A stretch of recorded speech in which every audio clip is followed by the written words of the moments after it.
Halo Sobat Gemas, selamat datang di program Generasi Emas bersama saya Rozinho.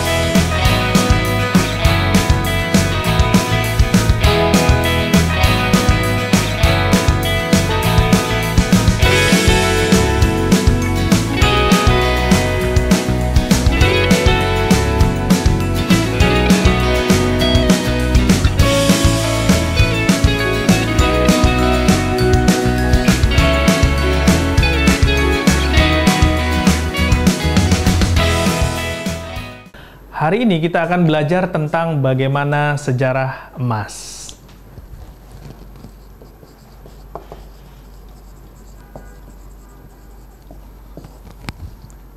Nah, tahukah Anda bahwasannya sejarah emas dari sejak awal manusia bersosialisasi, karena pada prinsipnya manusia itu makhluk sosial yang saling berhubungan satu dengan lainnya. Yang dimana dalam proses ini tidak bisa dipungkiri pasti ada kebutuhan untuk sesuatu, ya, karena biasanya manusia A hanya bisa menyediakan produk A, B dan seterusnya, ya. Jadi sehingga ada ketergantungan akan sebuah produk, ya. Nah, pada zaman dahulu, ya, sebelum melangkah ke emas, kita akan bahas dulu nenek moyang kita dahulu bagaimana dalam mereka bermuamalah, bagaimana mereka dalam bersosialisasi. Yang pertama, di zaman dahulu mereka melakukannya dengan cara barter, ya. Ini proses bagaimana bermuamalah di zaman dahulu. Yang pertama, barter. Jadi nenek moyang kita sebelum mengenal emas, mereka di awal mula bersosialisasi dengan satu sama lainnya menggunakan barter. Mereka punya barang apa ditukar dengan barang apa yang nilainya sama, ya. Jadi misalnya ibu A punya ikan, ibu B punya padi, ditukar, saling membutuhkan. Yang satu butuh ikan, yang satu butuh nasinya. Jadi sama-sama saling mendapatkan value yang setara. Ya, ada juga yang hasil dari kebun dibawa ke pasar ditukar dengan hasil dari perikanan dan seterusnya. Dan itu sudah berjalan ribuan tahun sampai akhirnya manusia sudah mulai berkembang, baru kemudian masing-masing dari setiap kelompok, karena dulu manusia itu membuat kelompok masing-masing, akhirnya keluarlah, ya, alat tukar masing-masing di setiap kelompok-kelompok tadi. Ya, kalau sebelumnya tidak ada aturan, akhirnya karena mereka berkelompok-berkelompok, keluarlah alat tukar masing-masing. Ya. Alat tukar masing-masing. Ya. Jadi setiap kelompok itu punya sendiri alat untuk jual belinya, alat untuk berdagangnya. Ya, ada salah satu contoh, satu kelompok menggunakan alat untuk berdagangnya itu menggunakan daun tertentu. Ada juga yang menggunakan batu, ada juga yang menggunakan apalagi pelepah pisang, ada yang menggunakan biji gandum dan sebagainya. Tapi akhirnya mereka sadar, semua alat tukar yang mereka punya itu tidak bertahan lama. Ya, tidak bertahan lama karena tidak tahan terhadap api, ya, cuaca dan seterusnya. Akhirnya terus berkembang manusia sampai di titik di mana akhirnya keluarlah ide menggunakan mata uang logam, ya. Nah, siapakah pencetus dari mata uang logam ini? Yaitu pedagang-pedagang dari China. Ya, mereka sangat kreatif dengan menggunakan logam ini. Akhirnya sedikit dari keingintahuan manusia bagaimana ya menciptakan alat tukar yang dia tahan terhadap api, tahan terhadap cuaca, mudah dibawa, ringkes dan lain sebagainya. Ini revolusioner sekali saat itu. Jadi bangsawan ataupun pedagang dari Cina mempelopori ini, ya, dalam hal berdagang menggunakan logam. Seiring berkembangnya waktu terus-menerus, akhirnya ya tahun sekitar 600 Masehi di kerajaan Lydia itu sudah mulai menggunakan emas. Nah, kerajaan Lydia ini berada di wilayah Turki, kalau saat ini di Turki. Nah, kemudian akhirnya seiring berkembangnya waktu emas mulai digunakan dan Roma waktu itu karena sering terjadinya perang, Roma mulai menaklukkan Timur Tengah, ya. Nah, di sini sudah mulai masuk yang namanya Romawi, ya. Dari Roma sudah mulai ekspansi ke Timur Tengah. Di sana mereka menjajah semua yang ada di sana, mereka bisa miliki, ya, termasuk emas dan lain sebagainya. Nah, pada saat itu, ya, mereka ini sudah menggunakan yang namanya dinar, ya. Nah, ini awal mula dinar, ya. Jadi dinar itu berasal dari Roma, yaitu dinarius. Dulu masih menggunakan bahan tembaga, ya.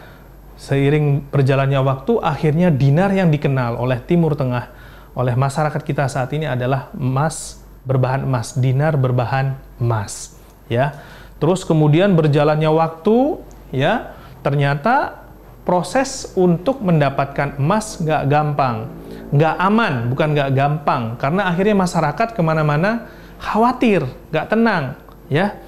Akhirnya dipikirkan cara bagaimana agar supaya bisa bepergian kemanapun, belanja dimanapun tanpa mengkhawatirkan akan kepemilikan emas. Baru saat itu keluar surat kepemilikan emas, ya, surat kepemilikan emas, ya, SKE, surat kepemilikan emas. Jadi ada satu lembaga yang memverifikasi si A punya emas senilai sekian, ya. Dengan surat itu bukti bahwasanya dia punya emas itu yang memang saat itu dititipkan di lembaga khusus tadi, sehingga dia aman kemana-mana, cukup bawa kertas tadi, ya, surat tadi. Kemudian berkembangnya waktu, ya, tahun 1921, ya, 1921 Inggris mempelopori adanya adanya uang kertas yang seperti sekarang. Ya, kalau dulu sebelumnya mungkin bentuknya kotak gede kayak sertifikat, akhirnya Inggris menyederhanakan dalam bentuk uang yang kita kenal sekarang, bentuknya kecil, ya, dan uang yang dia pegang itu setara dengan emas yang dia punya. Jadi dulu 1:1, Inggris mempelopori ini, ya. Kemudian seiring berkembangnya waktu, ya, sudah mulai terjadi perdagangan yang sangat besar sampai akhirnya terjadi perang dunia, ya. Perang dunia, dunia 1 dan dunia 2. Nah, setelah perang dunia kedua, ya, PD2, setelah perang dunia kedua yang kita tahu bahwasanya Amerika memenangkan peperangan ini, Amerika memberikan standar bahwasanya seluruh dunia, ya, seluruh dunia sudah tidak perlu lagi melakukan yang seperti dipakai standar waktu Inggris mencetuskan ini, karena setelahnya ini bank-bank seluruh dunia memakai standar ini, ya, acuan dari Inggris mencetak uang kertas setara dengan emas yang disimpan. Setelah Perang Dunia II, ya, tahun sekitar 1945-an, ya, itu Amerika memberikan info kepada seluruh dunia bahwasanya dolar adalah emas yang baru, ya. Dolar adalah emas yang baru, yaitu di perjanjian Bretton Woods Agreement, ya, di Bretton Woods Agreement tahun 1945 atau 1947 setelah Perang Dunia, ya, itu Amerika memberitahukan ke dunia bahwasanya seluruh dunia wajib menjadikan mata uang dolar sebagai simpanan emas, pengganti simpanan emas. Ya, karena akhirnya mata uang dolar inilah yang dijadikan sebagai cadangan devisa setiap negara. Itulah kenapa dolar akhirnya diburu oleh seluruh dunia, karena lebih mudah, mereka tinggal beli dolar sudah dianggap sebagai cadangan emas, ya, setara dengan cadangan emas. Nah, dolar sendiri mencetak mata uang dolarnya, dia komitmen dulu 1:1 juga. Ya, 1:1 juga. Artinya apa? Dia akan menyiapkan emas setara dolar yang dicetak. Nah, kemudian seiring berjalannya waktu, pada tahun 1971, Presiden Nixon memberikan kebijakan baru bahwasanya dolar yang beredar tidak harus mengikuti emas yang disimpan. Inilah biang mula awal bagaimana inflasi itu terjadi. Ya, di mana uang yang beredar dicetak dengan gampangnya tanpa adanya cadangan emas yang disiapkan. Sehingga inilah yang kita rasakan, ya, yang sampai sekarang. Nah, ternyata alasan di balik ini Nixon mengatakan bahwasanya emas tidak mudah ditambang. Ya, karena itulah akhirnya nilai emas sampai sekarang terus bisa mengimbangi laju inflasi sebesar apapun, bahkan melebihi, kenaikannya melebihi dari inflasi yang terjadi di setiap negara. Oke, Sobat Gemas, sampai ketemu di generasi emas berikutnya, di program generasi emas berikutnya dengan tema-tema yang berbeda. Sampai jumpa.